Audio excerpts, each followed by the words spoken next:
Eh bien salut à tous, c'est l'avis météo, j'espère que vous allez très bien. On se retrouve en ce mercredi 12 novembre 2025 pour de nouvelles infos météo. On se retrouve donc aujourd'hui pour faire un nouveau point sur la situation attendue pour cette fin de semaine, mais surtout pour la semaine prochaine. Si vous vous souvenez, il y a 10 jours, j'ai parlé le 1er novembre d'un possible refroidissement que les modèles nous voyaient pour la seconde quinzaine du mois de novembre. C'est confirmé pour la semaine prochaine, on va changer de flux entre un flux de secteur sud cette semaine qui nous ramène énormément de douceur et même de la chaleur du côté du Pays Basque. Et la semaine prochaine, on va avoir un immense flux de secteur nord polaire maritime qui va décrocher directement des hautes latitudes vers l'Europe de l'Ouest et faire drastiquement baisser les températures, surtout les minimales le matin où on aura des gelées qui vont revenir sur pas mal de régions. Et cette question qui se pose, va-t-il y avoir les premières chutes de neige en pleine? Alors pour le moment, je suis très réservé sur cette possibilité, mais les modèles commencent à s'orienter vers cette possibilité. Il y a des signaux qui commencent à apparaître avec effectivement de l'humidité qui se glisserait avec la masse d'air froide. Et donc, cette hypothèse de revoir les premiers flocons de neige pour la semaine prochaine. Alors après, les zones qui seront touchées, ça sera au petit bonheur la chance. Ça dépendra s'il y a des zones de pluie. Ça dépendra également de l'intensité de la coulée froide, parce qu'il ne faut pas que ça soit juste frais. Il faut que ça soit vraiment froid en altitude et au niveau du sol pour obtenir des chutes de neige lors de l'arrivée des précipitations. Pour le moment, je ne vais pas en parler avec plus de détails. Prévoir la neige à une semaine, c'est totalement ubuesque et c'est impossible. On verra le début de la semaine prochaine avec les prochaines projections des modèles et notamment les modèles à maille moyenne, à maille fine, pour savoir si oui, vraiment, il y a cette possibilité de neige. On va déjà regarder dans l'ensemble ce qui va se passer au niveau des centres d'action et au niveau des températures, puisque vous allez voir, ça va être le grand écart entre là, les 3 prochains jours et le début-milieu de la semaine prochaine, où vraiment là, ça va être la dégringolade. Dans certains départements et notamment le Pays Basque, vous allez perdre 20 degrés en l'espace de quelques jours. Là, vous êtes en t-shirt tongs pour les prochains jours et la semaine prochaine, il va falloir ressortir les grosses doudounes et le bonnet parce qu'il va faire relativement froid. Bon, c'est pas des températures glaciales, ça sera du petit coup de froid classique, vraiment, voilà, à peine de saison, j'ai envie de dire. Pas de quoi s'inquiéter. Donc du coup, pour cette semaine, on a à nouveau, et comme on l'avait dit il y a 10 jours, un flux de sud qui ramène encore une fois des températures excessivement élevées. Ça, c'est ce que les modèles avaient bien vu dès le départ pour les 15 premiers jours du mois de novembre. Ça nous ramène directement de l'air chaud et de l'air doux depuis les îles Canaries vers l'Espagne et vers la France. D'ailleurs, une fois n'est pas coutume, il y aura encore du sable qui va remonter dans l'atmosphère, qui se déposera de partout quand il y aura la pluie qui passera, donc ça sera à nouveau bien dégueulasse. Et cette dépression va stagner jusqu'au week-end entre les Açores et l'Espagne, donc on va rester bloqué dans ce flux de secteur sud. D'ailleurs, le vent va se renforcer dans les prochaines 24-48 heures jusqu'à vendredi sur le massif central et du côté du vent d'OTAN. J'ai émis un bulletin de vigilance modérée qui évoluera éventuellement demain en vigilance renforcée pour certains départements et notamment vis-à-vis du vent d'OTAN. Je vous invite à consulter mon bulletin que j'ai publié. Et donc cette dépression va rester là jusqu'au week-end à tournicoter entre les Açores et l'Espagne, nous ramenant un flux de secteur sud excessivement doux pour la saison, chaud du côté du sud-ouest, ça sera carrément l'été avec 26, 27, voire localement 28 degrés grâce à l'effet de fun, et uniquement grâce à l'effet de fun, c'est pas parce qu'il fait soleil qu'il fait 28 degrés, c'est parce que c'est le vent de sud qui passe par-dessus les Pyrénées, ça réchauffe la masse d'air par effet de compression de l'autre côté des reliefs. D'ailleurs, les nuits seront très douces, voire très chaudes du côté des Pyrénées, notamment les Pyrénées-Atlantiques. On verra les températures dans le détail, mais c'est assez dingue. Il fera aussi chaud le jour que la nuit. Et ensuite, cette dépression, elle va commencer à se combler à partir de samedi, glisser légèrement au sud et regardez. Regardez plus au nord, qu'est-ce qui arrive en embuscade ? Regardez cette c'est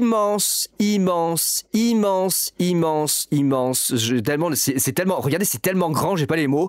Cette immense dépression qui vient directement choper de l'air polaire sur les très hautes latitudes, qui vient la coincer ici avec un anticyclone sur le Groenland et au sud de l'Islande, et qui ramène plein nord tout ça en direction de l'Europe. Alors là, on a une dépression quand même d'une taille monumentale sur le nord de la Russie. Ce machin est absolument aberrant, c'est vraiment, ça prend toute la place. Et ça vient donc choper l'air froid qui est là. Le jet stream vient rabattre tout ça en flux de secteur nord en direction de l'Europe. C'est ce dont je vous avais parlé le 1er novembre, cette possibilité d'avoir une variation sur le comportement du jet et qu'il aille chercher beaucoup plus au nord. Voilà, 10 jours plus tard, ça se confirme. On a bien cette possibilité avec cette situation. Et regardez, une fois que la dépression va se combler en début de semaine prochaine, va en profiter pour se glisser ici, le flux de secteur nord. Alors, dans un premier temps, on ne sera pas impacté par le risque, on va dire, neigeux et humide, puisqu'on va avoir ici l'anticyclone au sud de l'Islande qui va quand même forcer le passage. Il va quand même essayer de s'introduire au début de la semaine prochaine, mais regardez, au milieu, on a de petites dépressions, de petites zones de basse pression qui commencent, tant bien que mal, à apparaître sur les modèles. Et là, il va falloir surveiller ces zones de basse pression, parce que ces zones de basse pression, ça va être de l'humidité qui va se former, ça va être de futures dépressions, mais des dépressions qui vont se former dans une zone froide. Donc potentiellement, entre le milieu et la fin de la semaine prochaine, avec l'air froid qui sera directement amené des hautes latitudes, si on a des dépressions qui se creusent ici entre le Royaume-Uni et la France, ça pourrait peut-être donner des chutes de neige. On pourrait avoir un conflit thermique entre des résidus doux qui resteraient en place sur la moitié sud, de l'air froid qui arrive plein nord, et des précipitations entre les deux. Et donc peut-être un petit conflit neigeux qui pourrait se mettre en place. Alors là, dans l'immédiat, c'est le scénario de CEP au jour J. Vous allez voir que ça va changer dans les prochains jours. Hein. Les modèles sont pas du tout stables, les scénarios sont pas du tout d'accord sur ce qui va se passer. Regardez juste là, regarde le jeudi 20. Regardez déjà la différence du jeudi 20 entre CEP qui voit une dépression à 987 entre le nord des Pays-Bas et l'est du Royaume-Uni, et GFS qui voit une espèce d'amas dépressionnaire mal formé sur une grosse partie de l'Europe centrale entre l'est de la France, l'Allemagne, la Pologne jusqu'à l'Ukraine, et puis un gros anticyclone positionné à l'ouest sur l'Atlantique. Et bon, le flux de nord il est aussi là, mais ça donnera pas le même résultat sur le risque de neige. Ça donnera pas forcément le même résultat. GFS aurait tendance à voir effectivement un risque de neige en pleine sur toute la façade est du pays grâce à des zones humides qui circulent. CEP, lui, il aurait plutôt tendance à voir des giboulées de neige, des averses de neige qui circuleraient grâce à cette dépression à 987, 991 qui circule en direction de l'Allemagne. Les modèles sont pas du tout d'accord, ne serait-ce que sur l'intensité de la coulée froide et sa durée. Là, vraiment, c'est désaccord total. Hein. Désaccord total, surtout que derrière, regardez, CEP, lui, il voit une nouvelle dépression qui arrive pour le dimanche d'après par la façade atlantique. GFS, pas du tout, lui il voit de l'anticyclone avec un flux de secteur ouest, hein. Lui il voit à nouveau un temps calme. Regardez la différence entre l'américain et l'européen, il n'y a rien qui va. L'européen qui nous voit une nouvelle dépression, l'américain qui nous voit un anticyclone. Bon, avec ça on n'est pas sorti de l'auberge pour la fin du mois de novembre, hein. J'ai envie de vous dire, ça va être pile ou face. Déjà pour prévoir la neige, ça va être très très très compliqué. Je sens que là pour les premières chutes de neige la semaine prochaine, ça va être tendu, hein. En montagne il va neiger, ça c'est sûr, mais en plaine, vraiment il n'y a aucune certitude, hein. Je vous le dis, je suis pas trop confiant sur ça, hein. Là, vraiment, puis surtout que derrière, regardez, CEP, il voit à nouveau un flux de secteur sud-ouest avec une remontada des températures. Quand GFS voit encore un flux de secteur nord. Bon, ça va bien se passer. Ça va bien se passer. Alors regardez, si on regarde là, ici les cumuls de neige, regardez si on prend... là, on va regarder GFS. Regardez GFS. Alors, j'ai juste enlevé les isolines de pression, cassez-vous les isolines de pression. Regardez GFS qui voit, c'est GFS ça. Regardez GFS qui voit, voilà, de la neige et pas qu'un peu, pas mal de neige jusqu'en pleine. Regardez 7 cm le long de la vallée du Rhône, du 20 à 30 cm sur les... Alors c'est modélisé, c'est un maille large, hein, attention, hein, c'est modélisé grossièrement, mais on peut dire à peu près 20 à 30 cm sur les reliefs du Massif central et des Alpes, notamment sur les cimes.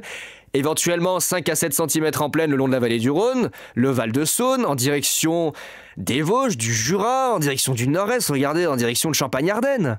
Regardez, Nancy et Pinal, ils voient 15 cm de neige. Et ça, c'est du GFS tout craché qui voit tout et n'importe quoi. Donc lui, il voit de la neige à gogo. L'Allemagne, il neige sur toute l'Allemagne, hein, voilà, du 4, 5, 10 cm de partout. Regardez toute la neige qui apparaît d'un seul coup sur l'Europe de l'Ouest, mais aussi sur la Russie. Regardez les quantités de neige qui apparaissent d'un coup. C'est vraiment, la transition, elle est brutale, hein. Beaucoup de neige. Oula, c'est quoi ce pays là? Qu'est-ce que c'est ça là, la Herzégovine là? Qu'est-ce que c'est au sud de la Croatie là? Ah, Bosnie là, putain, pays possédé avec 2 mètres de neige. Oh là là, un peu de neige du côté de la Normandie. Oh, tiens, pourquoi pas, éventuellement, hein, voilà, un peu de neige. Direction des îles Britanniques, en direction de l'Écosse. Forcément, ça va plâtrer sur les pays scandinaves, hein, Norvège, Suède, Finlande, ça y a pas de doute, hein, ça va ramener de l'air polaire, donc ça, voilà, de ce côté-là, je suis confiant pour eux. Et quand on regarde CEP, c'est pas la même chose. CEP, c'est pas du tout la même chose, hein. Déjà, le Massif central, voilà, ça se restreint vraiment en relief. Il est un peu plus précis, c'est normal. Mais on voit, voilà, 19, 20, localement 25 cm sur les hauts reliefs, hein, vraiment les plateaux et les cimes. Les Alpes, beaucoup de neige. Ça fera du bien pour les stations bientôt un mois des vacances scolaires. Et puis là, regardez.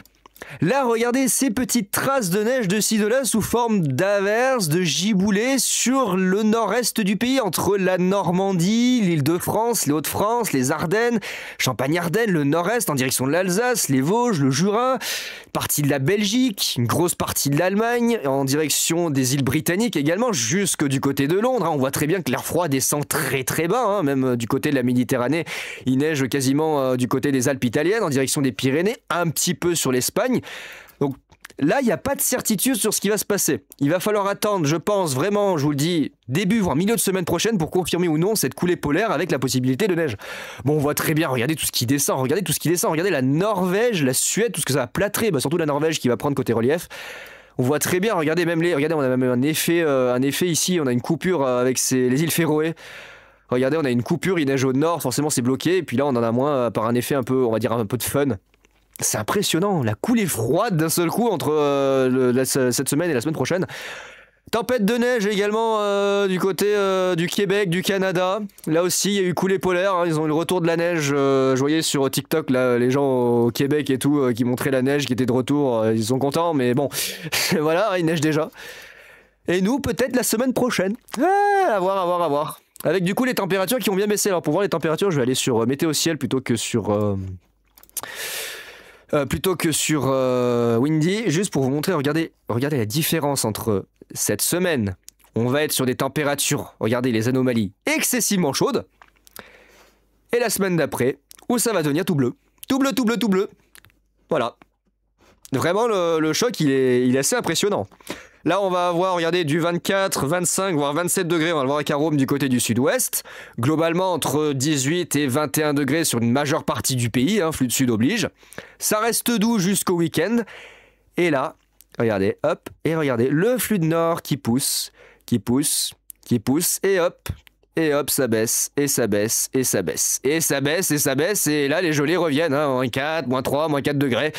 En pleine, bon, c'est pas du gros froid. CEP voit pas ça durer très très longtemps. Il voit surtout les minimales matin qui baissent, mais l'après-midi, ça reste relativement doux. Alors surtout, le pays est coupé en deux entre le sud-ouest et le nord-est. Mais ça reste pas très très froid très longtemps. Au final, c'est vraiment un petit coup de froid qui pourrait nous impacter. Surtout entre le nord-est et les régions centrales. On verra après dans le détail. Quand on regarde les températures, regardez à 1500 mètres, les anomalies de température à 1500 mètres, c'est assez impressionnant. Regardez, là on a du très très doux, voire très très chaud dans le sud-ouest.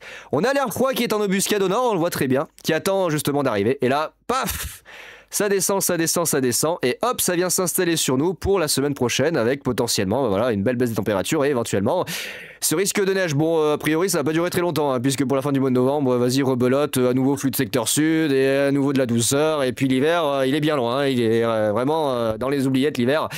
À mon avis, on n'est pas parti pour avoir un hiver bien froid. Je sais pas pourquoi, mais je sens qu'on va se faire douiller encore cette année. Je sens qu'on va se faire douiller. En tout cas, j'ai de mauvais pressentiments, je sens qu'on va se faire douiller. Est-ce que les températures à 5500 mètres sont assez froides pour nous apporter de la neige? Le nord-est. Les reliefs, Massif central et Alpes, mais surtout le risque de neige en pleine pour le nord-est. Ouais, c'est assez froid, moins 34, c'est assez froid. Voilà, c'est assez froid dans le nord-est, entre les Hauts-de-France, les environs de la Normandie, les Hauts-de-France, Champagne-Ardenne et Alsace-Lorraine, ça serait suffisamment froid à 5500 mètres pour que si jamais il y a des précipitations, ça donne de la neige. En tout cas, ça serait suffisamment froid temporairement pour qu'il y ait de la neige en pleine de ce côté-là. Affaire à surveiller, je vous le dis, pour l'instant, il n'y a aucune certitude sur ce qui va se passer. Le modèle GFS, regardez sur les quantités de neige, lui il voit plâtrer essentiellement sur toute la façade est, entre les Ardennes et la région Rhône-Alpes, même de la neige qui pourrait aborder les Pyrénées et tangenter un petit peu le Languedoc-Roussillon, un peu sur la montagne corse, un petit peu sur les reliefs italiens aussi. Bon, surtout les régions de l'Est, il voit de la neige sur les régions de l'Est, c'est normal, c'est là que l'air est le plus froid dans les prochains jours. Putain, c'est impressionnant la différence de température. Attendez, regardez, je vais vous montrer le modèle Arôme. Les températures dans le sud-ouest pour les prochaines 48 heures, il n'y a rien qui va. Il n'y a rien qui va. Alors regardez, du 25, 26, 27 degrés. Regardez dans la nuit, du 22, 23, 24. Alors, excusez-moi. Alors il y a un effet de flamme, ça dépend de l'orientation du vent. Alors vous voyez, on a un... Excusez-moi, je vais pas y arriver. On a un effet un petit peu de flamme, c'est tout simplement le vent de sud qui souffle sur les Pyrénées. On voit très bien d'ailleurs les effets de vallée, le fun qui s'engouffre ici dans les zones de plaine au nord des reliefs. Donc on a un effet un petit peu de feu de cheminée. Là regardez 26, 27 localement. allez, j'ose pas dire 28 degrés, mais là, à Rome, on voit 26-27, mais ça pourrait être plus si le vent souffle fort. Et là, regardez dans la nuit du jeudi au vendredi, regardez les températures nocturnes, 24, 25. Il était même prévu par certains modèles 26 à 27 degrés. C'est absolument incroyable. Bon, c'est l'effet de fun, c'est classique, hein. Mais c'est littéralement un incendie. Regardez, c'est un incendie dans les Pyrénées. Oh la vache. Alors ce qui est assez impressionnant, c'est vraiment l'effet de fun qui est localisé aux vallées, puisque regardez, on a des zones où il fait 15 degrés, à côté il fait 24 quoi. Ça va vraiment dépendre ici des rafales de vent. Voilà, ça va dépendre des rafales de vent et finalement c'est les zones où le vent va s'engouffrer, où les températures seront les plus élevées. C'est impressionnant, toujours impressionnant de voir l'effet de fun dans les Pyrénées. Dans les Pyrénées-Atlantiques, c'est vraiment particulier. Ça va énormément souffler. Il va y avoir beaucoup de vent d'ailleurs sur le massif central et du côté du Vent-d'Autan. Ça, je surveille. Il y aura peut-être une vigilance renforcée à mettre du côté du Tarn et de la Haute-Garonne avec des rafales qui pourraient dépasser les 100 km/h. Bon, on est limite sur la vigilance renforcée, hein. Je vais attendre les prochaines modélisations demain. Limite pour le département de la Haute-Garonne et pour le Tarn. Je vais voir, hein. Après, ça dépendra. Je ne regarderai pas que à Rome parce qu'à Rome, il n'est pas forcément très précis sur les rafales de vent sur les reliefs. Pas mal de vent sur le massif central, surtout en montagne, hein, 90-100 km/h, ponctuellement 70-80 en plaine, sur la région lyonnaise, hein, ici 80-90 voire 100-110 sur le secteur de Givors, ça c'est habituel. Le Pilat, le nord-ouest de l'Isère, un petit peu la vallée du Rhône, le Val de Saône, du 70, localement 80 km/h. Bon, j'ai fait le bulletin, voilà, en direction du massif central, l'Allier.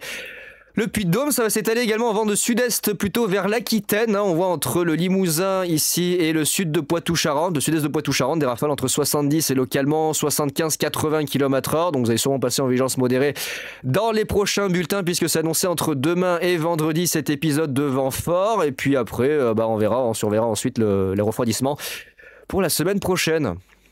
Regardez-moi cet effet de flamme dans le sud-ouest. Rien qui va. Et rien qui va. Et là, regardez l'air froid qui est en train de s'introduire par le nord. Regardez l'air froid qui est en train de s'introduire. Regardez-moi ça, on a encore l'air doux qui remonte par la vallée du Rhône et en même temps, regardez, on a l'air froid qui est en train d'arriver. Il va faire froid. Ça devrait pas durer très longtemps, mais en tout cas, il va faire froid. ICON un peu plus dubitatif sur la coulée froide. Ah, lui, il voit plutôt sur les régions du nord, mais il voit beaucoup moins froid que les autres modèles, avec une dépression qui essaierait même de se creuser au large du Portugal. Et ça nous ramènerait à nouveau un flux de sud. Là, on aurait une situation intéressante dans le sens où si on a des dépressions qui se creusent entre les Açores, le Portugal, l'Espagne et qui circulent en Méditerranée et de l'air froid qui arrive par le nord et par le nord-est, si jamais il y a de la pluie qui circule entre les deux, il y a possibilité d'avoir des couloirs neigeux. C'est une hypothèse à étudier, ça dépendra de ce qui se passera. Ça dépendra de la quantité d'air froid présent sur les régions du nord, ça dépendra de l'humidité qui circulera au sud, du comportement des dépressions, et voilà, plein de paramètres qui entrent en compte. Hein. Ça, on verra plus tard. Donc voilà les amis pour ces infos météo du 12 novembre. Écoutez, on va se peler un peu les miches la semaine prochaine, mais j'ai envie de vous dire, on est en plein mois de novembre, donc il serait peut-être temps qu'il fasse un peu plus froid, parce que pour l'instant on n'a pas du tout l'impression d'être en novembre. Il fait 24 degrés, 26 degrés dans le sud-ouest, tout va bien. Donc il serait temps que les températures baissent un peu, histoire de vraiment se sentir en novembre. Non, ça serait pas mal. Voilà, là, il va commencer à faire bien froid, là. Miam. Bon, là, vous voyez, il voit du moins 7 degrés, là. Qu'est-ce que c'est, ça? Oh là, du moins 9. Non, GEM, pourquoi toujours dans l'extrême, GEM? Pourquoi tu fais ça? Il voit de la neige, d'ailleurs, lui. Ah, voilà. Qu'est-ce que je viens de vous le dire il y a genre 30 secondes? Voilà, couloir neigeux, conflit de masse d'air avec ce qui circule au sud et l'air froid qui est présent au nord. Ouais, on verra plus tard, on en reparlera plus tard. Hein. Franchement, là, il n'y a aucune certitude et on nage un peu dans le flou sur la possibilité de neige. À voir, les modèles vont certainement se stabiliser à partir de la semaine prochaine et on aura plus de visibilité sur ce qui va se passer ultérieurement. Donc voilà les amis pour ces infos météo du 12 novembre, on se retrouve ce week-end pour la mise à jour de la situation et surveiller l'évolution des modèles et puis reparler de cette possibilité de refroidissement avec risque de neige sur notre pays pour la seconde quinzaine du mois de novembre. Et écoutez, j'ai plus qu'à vous souhaiter une bonne journée, on se dit à très vite pour de nouvelles infos météo. Allez, ciao tout le monde.